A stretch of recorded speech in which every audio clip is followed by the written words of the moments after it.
মূলার ডাঁটা দিয়ে শুটকির তরকারি অনেক টেস্ট লাগে, সেই জন্য আমি মূলার ডাঁটা বেছে নিয়েছি। এখন ভাপ দিয়ে নিব।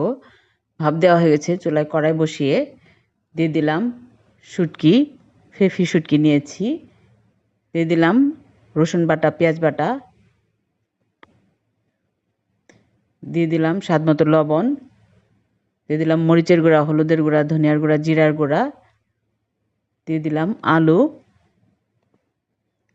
তেলের মধ্যে কষিয়ে নেব। পরিমাণ মতো পানি দিয়ে দিলাম। কষানো হয়ে গেছে, দিয়ে দিলাম মূলার ডাঁটাগুলো, বেগুন দিয়ে দিলাম। খুবই টেস্ট লাগে এই মূলার ডাঁটা দিয়ে শুটকির তরকারি। সাথে বেগুন থাকলে তো কথাই নেই। দিয়ে দিলাম পরিমাণ মতো পানি।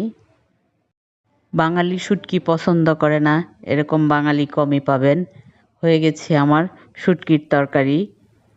আল্লাহ হাফেজ।